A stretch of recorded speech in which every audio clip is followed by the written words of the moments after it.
안녕하세요. 책사입니다. 우리의 옛 이야기 시작하겠습니다. 옛날 강원도 어느 마을에 한영이라는 아이가 살고 있었다.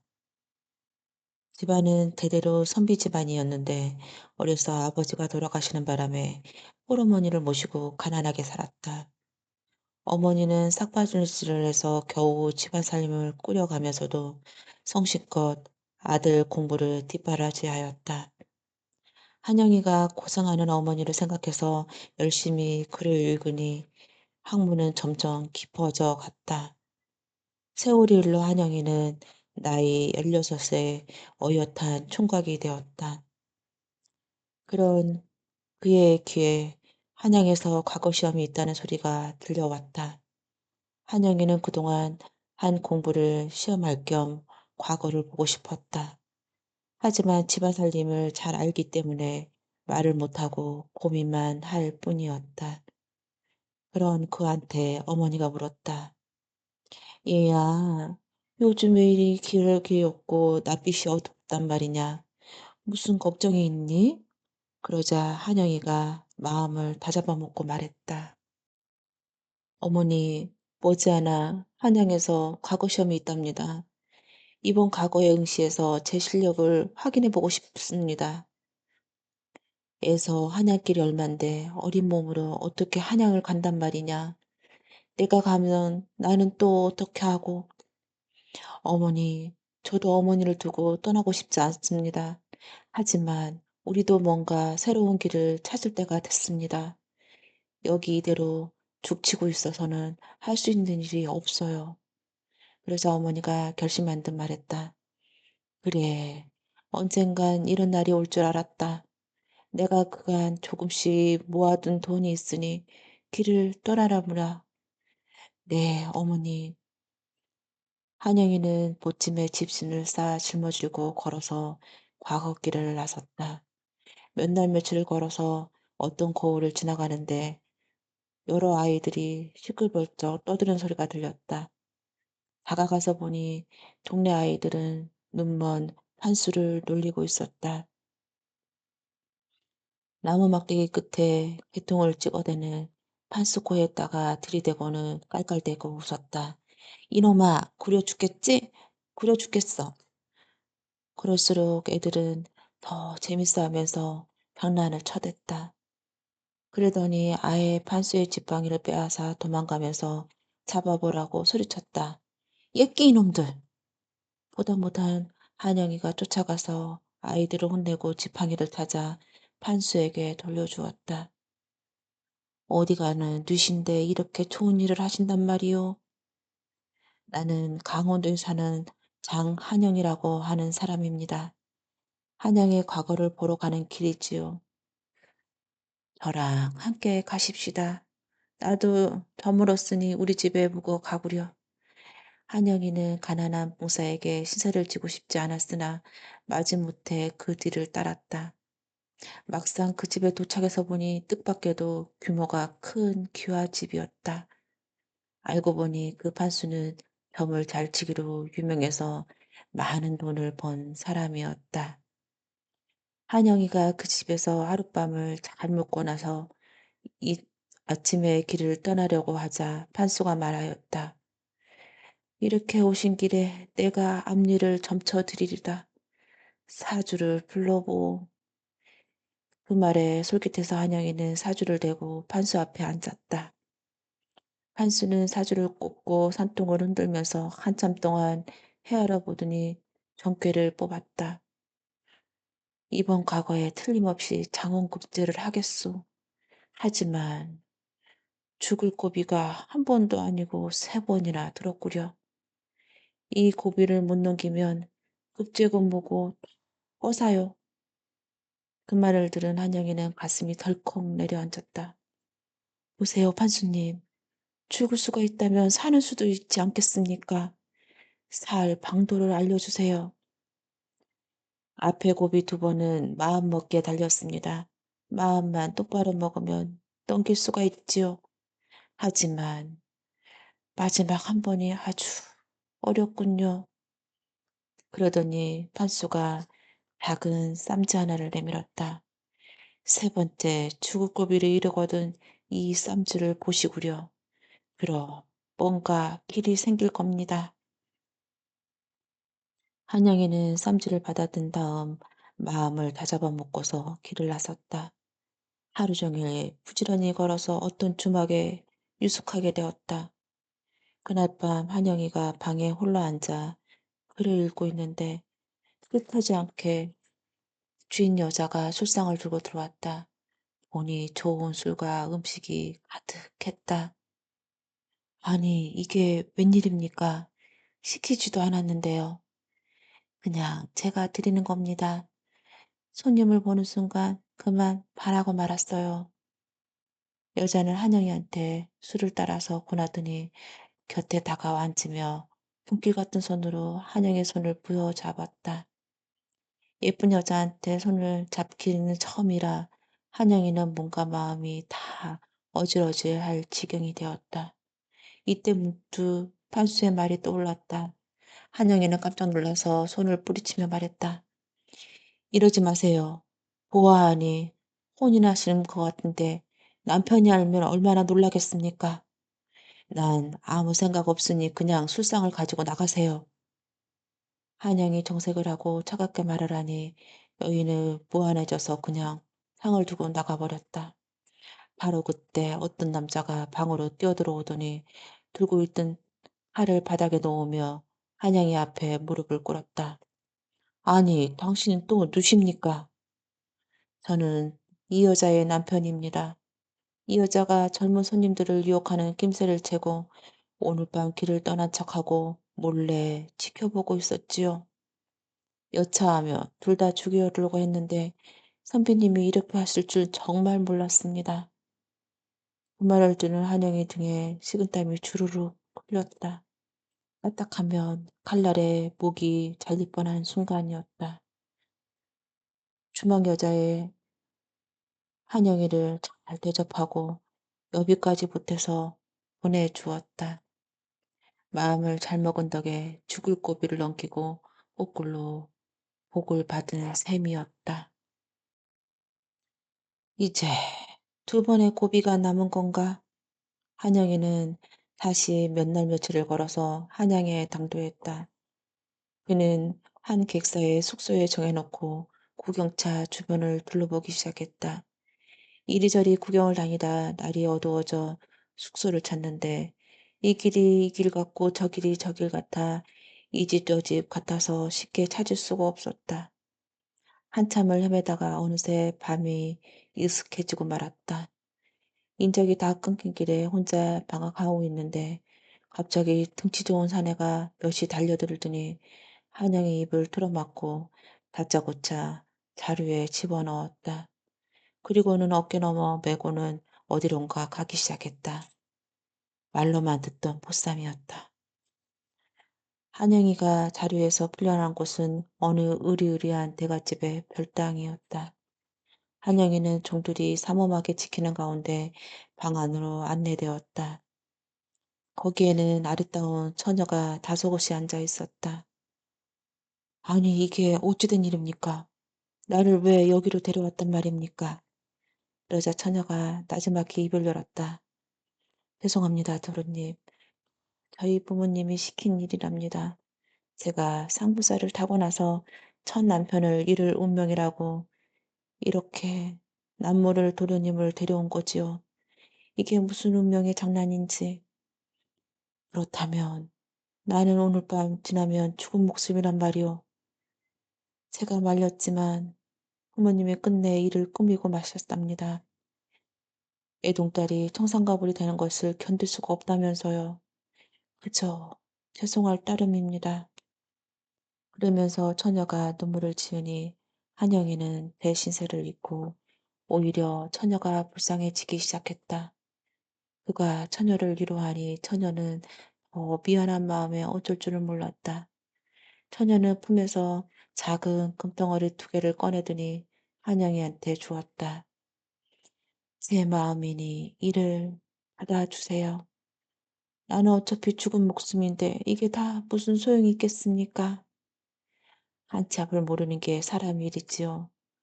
술 곳이 있든 없든 제 마음이니 받아주세요. 한영이는 하늘 수 없이 금덩이를 받아서 품에 넣었다. 다음날 새벽이 되자 건장한 하인 둘이 한영이를 끌어내다가 자루에 집어넣어 어디론가 향했다. 강문에 집어넣거나 땅에 파묻거나 하려는 것이 분명했다. 한영이는 체념한 채 댐에다가 가다가 문득 품 안에 있는 깃덩어리가 생각났다. 여보세요. 내 말 좀 들어보세요. 지금 나한테 금덩어리 2개가 있답니다. 어차피 죽을 목숨인데 이게 다 무슨 소용이 있겠어요? 당신네들한테 못할 짓 하느라 고생인데 나눠 쓰도록 하세요. 아니, 그 말을 어떻게 믿는단 말이오? 금방 드러날 거짓말을 뭐하러 하겠습니까? 잠깐 확인해 보면 알게 될 일입니다. 하인들은 그것도 그렇다고 생각하고 자리를 열고 보니 정말 한영이 품속에 금덩이 2개가 있었다. 하인들은 뜻밖의 행적에 입이 한 방만하게 벌어졌다. 아, 이제 됐으니 나를 갖다 버리시구려. 젊은 하인이 다시 한영이를 자루에 넣으려 했다. 그러자 옆에 있던 나이 많은 하인이 나서서 만류했다. 아소게, 사람이란 은혜를 알아야 하는 법이야. 이런 분을 죽이면 어찌 천별이 없을까? 우리 둘이 입을 다물면 아무 문제가 없을 일이야. 듣고 보니 과연 그러했다. 그 하인은 한영이를 풀어주고 자루에 돌덩이를 담아서 강물에 집어던졌다. 이렇게 해서 한영이는 또 한 번에 죽을 고비를 벗어날 수 있었다. 죽을 고비를 벗어난 한영이는 무사히 과거를 응시해서 당당히 장원급제를 했다. 이름 없는 시골 총각이 장원급제를 하자 조종이 온통 들썩거렸다. 그때 조종에는 김정승과 이정승이 있었는데 두 정승 모두 홍기가 넘긴 딸이 있어 사윗감을 찾고 있는 차에 장원급제한 한영이를 사위로 점찍었다. 이정승, 김정승 찾으러 나서서 한영이를 사위로 맞으려 하니 조금도 양보가 없었다. 결국 임금이 결정하기로 되어 있었다. 듣자니 이정승 딸은 16이고 김정승 딸은 17이라지? 한 살이라도 더 먹은 김정숙 딸과 맺어주는 게 좋겠어. 이렇게 해서 한영이는 김정숙 딸과 결혼하게 되었다. 하루바삐 어머니를 뵙고 싶은 생각이었으나 김정숙 댁에서 어찌 서두르는지 고향에도 내려가지 못한 채 혼례를 오르게 되었다. 김정숙 딸과 결혼한 그날 밤 한영이는 이런저런 심란한 생각을 들고 뒤도 마려워서 밖으로 나왔다.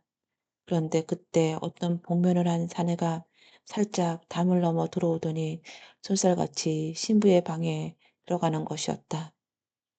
그러더니 얼마 후 검은 그림자는 다시 나와 담을 넘어 사라졌다. 한영이가 얼른 밤에 들어가 보니 아뿔싸 신부가 칼에 찔려 죽어 있었다. 한영이는 방에서 뛰어나와 집안에 있는 사람을 둘러보았다. 큰일 났어요. 신부가 칼에 찔러 죽었답니다. 김정숙 부부는 깜짝 놀라 버선발로 뛰어나왔다. 한영이한테 사장 얘기를 들은 김정숙은 갑자기 이상한 눈으로 한영이를 쏘아보기 시작했다. 사랑하던 외동딸을 잃은 터라 제정신이 아니었다. 다음날 포도제장이 부하들을 이끌고 사건 조사를 시작할 때 갑자기 김정숙이 한영이를 가리키며 소리쳤다. 포도대장, 저놈이 범인이오. 전부터 우리와의 혼인이 탐탁치 않게 여기더니 이런 짓을 벌린 게야. 그러지 않고서야 우리 딸을 죽일 사람이 누가 있겠소. 첫날 밤에 신부를 혼자 두고 밖으로 나갔다. 도대체 말이나 되는 소린가.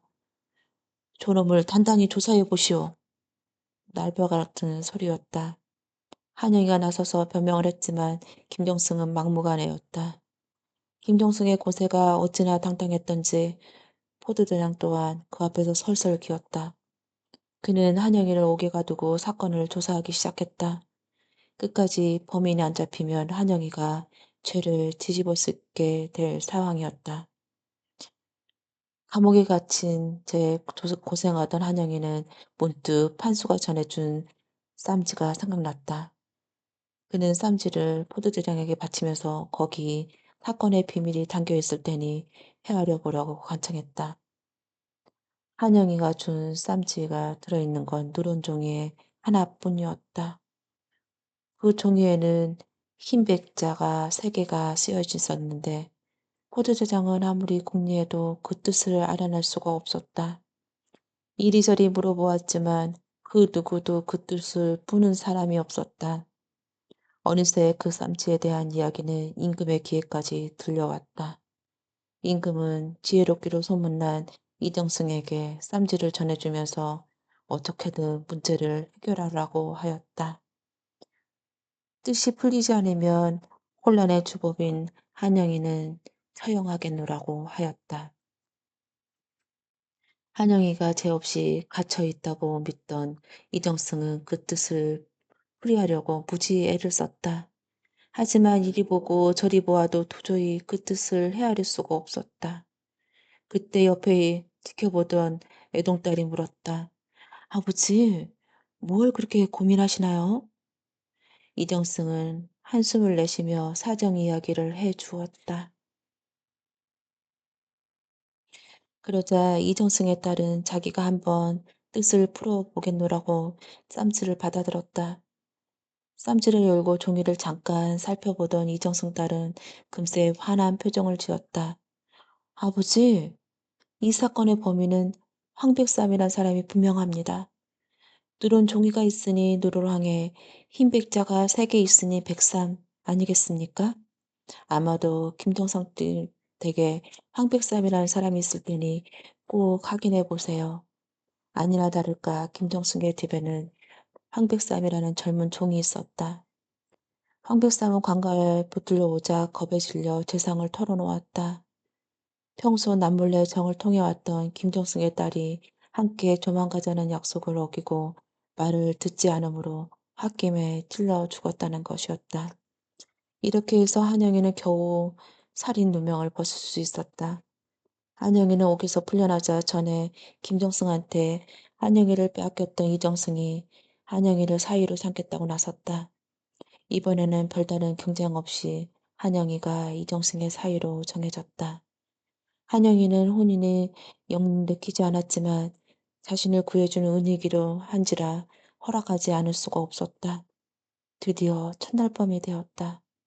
촛불을 켜고 신부의 얼굴을 살펴본 한영이는 그만 깜짝 놀라고 말았다. 신부도 놀라기는 마찬가지였다. 신부는 다른 사람이 아니라 한영이를 보쌈일 당에 잡혀왔을 때 금덩이를 내두던 그 처녀였던 것이었다. 둘은 그만 너무 놀랍고 반가워서 말문이 막혔다. 이정수 때 식구들 그리고 시골에서 모셔온 한영이 어머니까지 그 사연을 듣고 놀라지 않는 사람이 없었다. 우여곡절 끝에 맺어진 두 사람은 그 오랫동안 행복하게 잘 살았다고 한다. 그 사내는 원래 중국 사람으로 자신의 아비가 유명한 호수였는데 그만 백호에게 목숨을 잃었다. 그래서 선친의 온순을 갖고자 백호를 잡으러 쫓아다니다가 백호가 울진에 있는 이 산속의 동굴에 자리를 잡고 있자 그 또한 산골짜기에 집을 지어 살고 있었다. 사내는 그동안 수차례 백호와 겨루었으나 서로 힘이 비슷하여 어느 한쪽도 승부가 나지 않아 지금까지 허송세월만 보내고 있었다.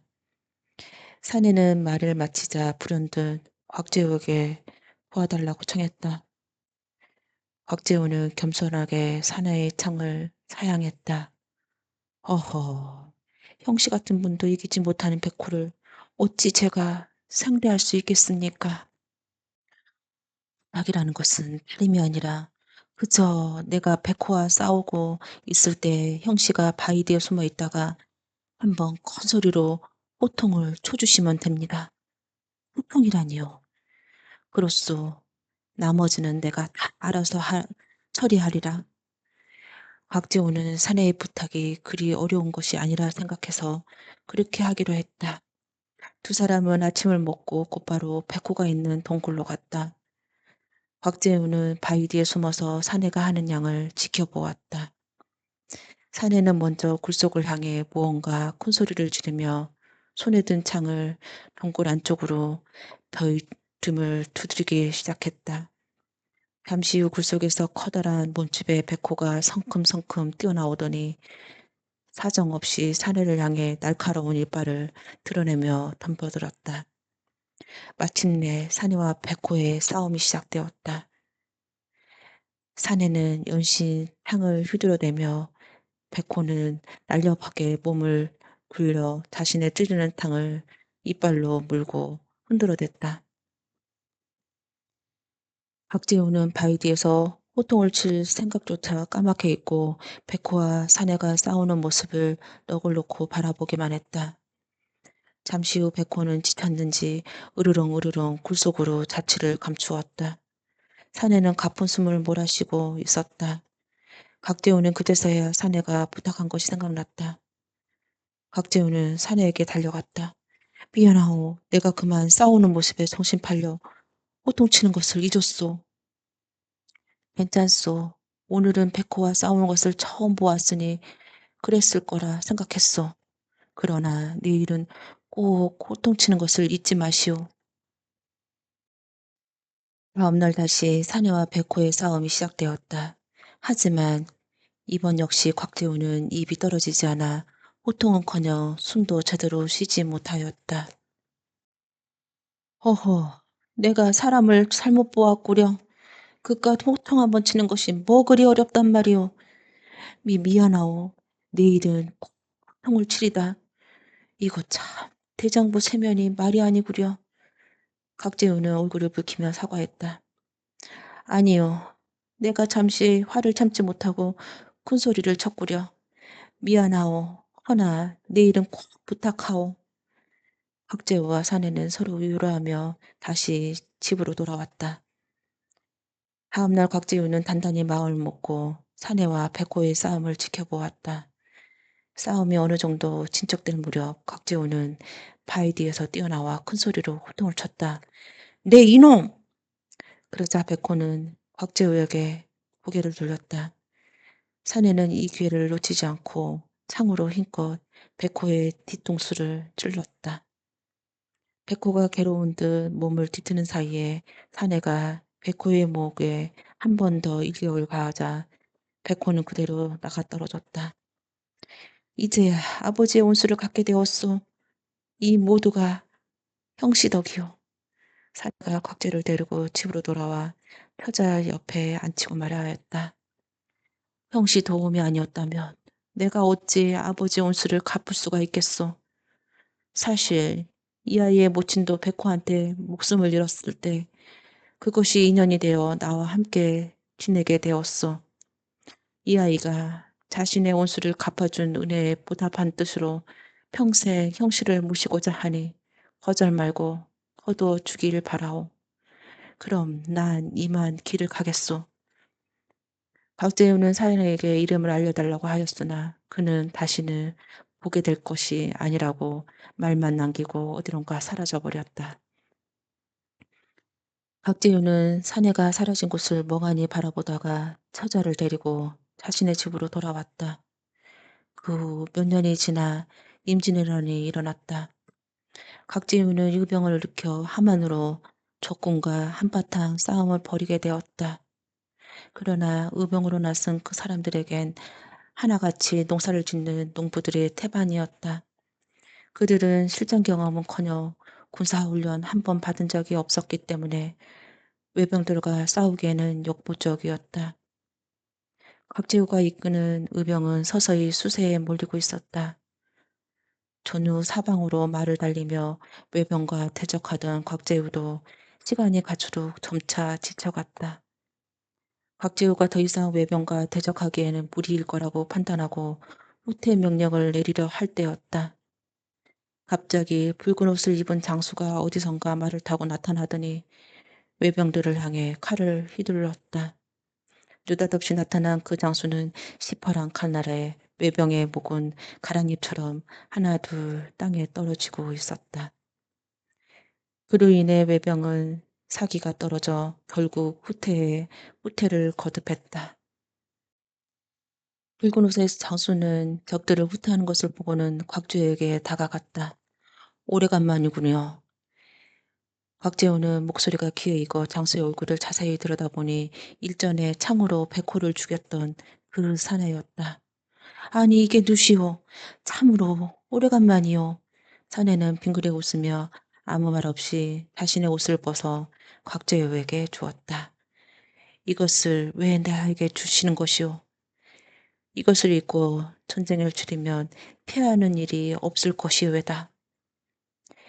사내는 그렇게 말한 다음 곽재우가 뭐라 말하기도 전에 또다시 어디론가 사라져 버렸다. 그 곽재우는 사내가 준 붉은 옷을 입고 전투에 임하였다.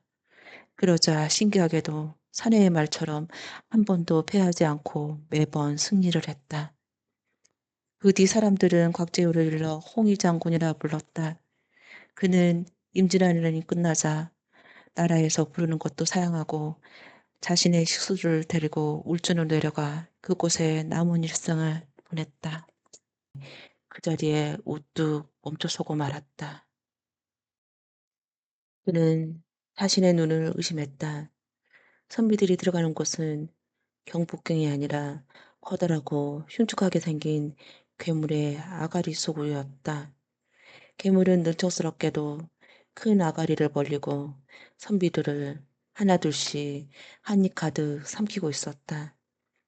신숙주는 몇 번이고 두 눈을 비비며 그 참혹한 광경을 지켜보고 있었다. 너무 놀란 나머지 비명조차 나오지 않았다. 그런데 이상하게도 어느 누구 하나 비명을 지르거나 도망치지 않았다. 오히려 한자리에 우뚝 서서 갈 길을 방해하는 신숙주를 이상한 눈초리로 힐끔거리며 쳐다보고 있을 뿐이었다. 신숙주가 거의 기절할 지경이 되어 뒷걸음을 치려는데 누군가 뒤에서 그의 옷소매를 잡아당겼다. 깜짝 놀란 신숙주가 고개를 돌리니 거기에는 아래 위 청색 옷을 입은 동자가 천진한 표정으로 그를 바라보고 있었다. 동자는 신숙주에게 뭐라 말할 겨를도 주지 않고 손가락으로 괴물을 가리키며 말했다. 너무 놀라지 마시오. 저기 보이는 저 괴물은 제가 선생님을 만나 뵙기 위해서 만든 환영입니다. 나를 만나기 위해서 내가 거짓으로 꾸민 환영이라고?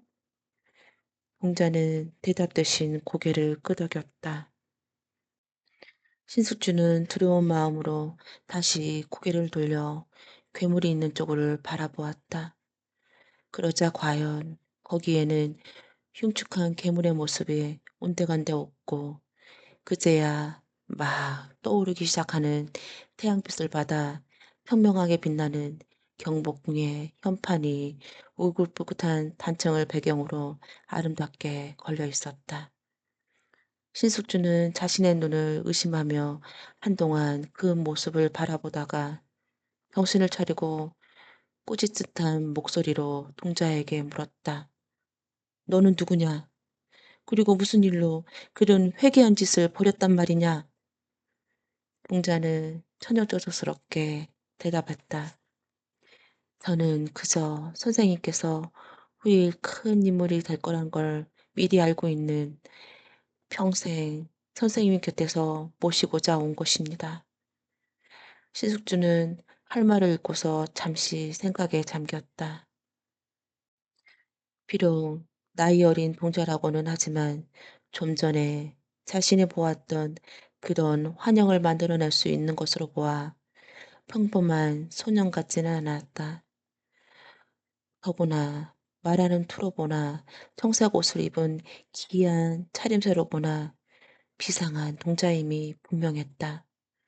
그런데 무엇보다도 신숙주를 놀라게 한 건 동자의 다음 말이었다. 선생님, 저를 받아주십시오. 선생님께서도 제가 범사치 않은 아이라는 걸 아셨을 겁니다.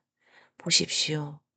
이렇게 제가 선생님과 말을 주고받는 지 한참 되었는지도 주위 사람들은 저를 전혀 알아보지 못하고 있지 않습니까? 번뜩 정신을 차린 신숙주가 주위를 둘러보니 과장으로 향하는 선비들 중 어느 누구 하나 동자를 알아보는 사람이 없었다.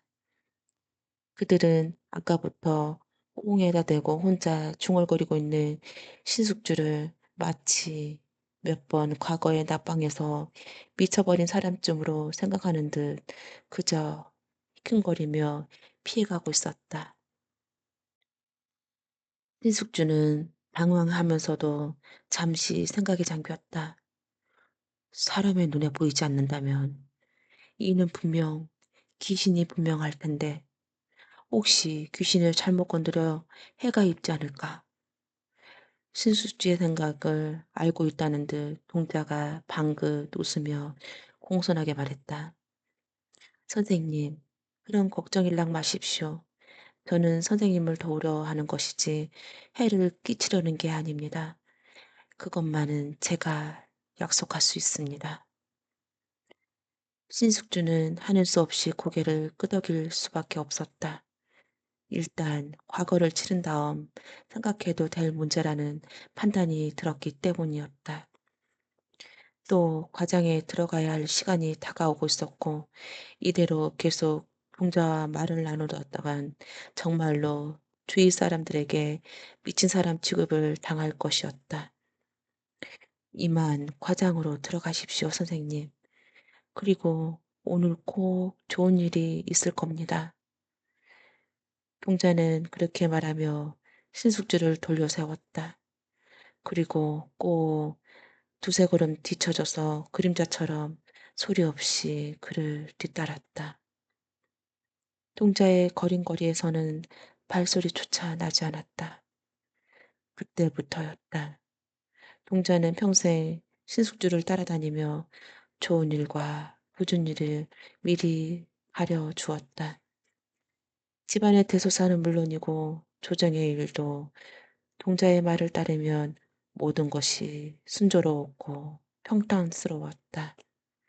심지어 신숙주가 일본에 사순이로 가게 되었을 때에도 동자가 미리 안전한 백기를 일러주어 고생하지도 않고 또 일본에서는 일도 무사히 마치고 귀국할 수 있었다. 뒷사람들이 신숙주를 일러 앞일을 미리 예견하는 범상치 않는 인물이라고 말하는 것도 실상은 동자의 뜻에 따라 행동한 덕분이었다. 동자는 언제나 다른 사람 앞에서는 모습을 드러내지 않고 먹을 것도 신숙주가 먹다 남긴 것들만 조금씩 먹었다. 그러나 이상하게도 그 음식들의 양은 조금도 줄어들지 않았다. 그래서 신숙주는 동자에 대해 어느 누구에게도 말할 수가 없었다. 그는 설령 말한다 해도 어느 누가 그 말을 믿어줄까 하는 심정에 속이 답답하기도 했다. 그렇지만 동자는 신숙주와 처음 만난 약속한 것을 지금껏 단 한 번도 어기지 않았다. 언제나 신숙주에게 힘이 되어 주었고 안팎의 바람이 든든하게 막아 주었다. 신숙주는 다시 한번 깊은 숨을 몰아쉬었다. 그는 자식들을 애타게 자신을 부르는 소리에 눈을 뜨고 유언 끝에 이런 말을 남겼다. 나중에 내 제사상을 찾을 때에는 반드시 그 옆에 따로 작은 상을 하나 더 보도록 해라. 그것만이 내가 그 아이에게 해줄 수 있는 유일한 보답이 될 것이야. 신숙주는 이 말을 마지막으로 눈을 감았다. 그와 동시에 청색 옷을 입은 동자의 모습도 호련히 사라졌다. 그 후 신숙주의 제삿날이 되면 자식들은 아버지의 유언에 따라 아버지의 제사상 옆에 작은 상을 하나 더 마련했다. 다시 아래를 쳐다보았다. 황진이가 이에 하품을 하는 척하고 기지개를 켜는 척 일부러 두 손을 들어 지족을 당겨 안으니 기족이 따라서 들어눕고 황진이를 안으며 말하였다. 아, 10년 공부 아미타불. 그리고 드디어 마음 가는 대로 음란한 짓을 하였다. 이후에 지족이 황진이에게 빠져 미쳐서는 전에 배운 학업을 하루아침에 모두 버렸다. 이로부터 절에서 무한한 놀림감이 되었는데 여러 중들이 부르기를 망석이라 하였다. 지금 풍속의 4월 초파일 망석회의 연일을 곧 이 사건이라 하였다. 그 뒤에 황진이가 화담이 고통스러운 과정을 거쳐 높은 절개가 뛰어나다는 말을 듣고 속으로 일세 고명한 선사라 추앙하던 지족도 나에게 절개를 꽂고 혹하였다. 화담 선생이 아무리 도통한 군자라 할지라도 나에게는 어찌 능히 그 높은 절개를 지킬 수 있으리요. 하고 이에 뜻을 시험코자 가야금을 가지고 술을 빚어 화담의 집에 찾아갔다. 화담이 흔연히 맞이하기를 황진이 또 지쪽에게 한 것처럼 수작하였다. 한방에서 거처한 지 10여일에 화담이 황진이와 더불어 환담하기를 실축내지 않았으나 침석에 이르러서는 조금도 동요하지 않았다. 황진이가 지족에게 한 것처럼 시도하여 백방으로 화담의 뜻을 흔들어 보려 하였으나 화담은 의연히 욕적을 바라는 모습이 그의 행동에 드러나지 않았다. 황진이가 마음속으로 저희가 필연 고향일 거야 하고는 하룻밤은 손으로 양경을 어루만지니 굵기가 쇠뭉둥이 같았으나 끝내 범하지는 않았다. 황진이가 탄복하여 말하였다. 길쭉송사는 10년 벽을 바라보고 돌을 닦았으나 함께 거한 지 불과 며칠 만에 나를 탐하였거늘 선생은 두 년을 한 방에 가까이 지냈거늘 끝까지 흔들리지 아니니 진실로 성인이로다. 그리고 훈무하여 공경하기를 더하였다. 하루는 황진이가 화담에게 말하였다. 송도에 삼절이 있는데 선생님은 아시는지요? 화담이 무엇을 일러 삼절이라 하는가 하니 황진이가 대답하기를 박연폭포가 1절이요 선생님이 2절이요 제가 3절입니다 하였다.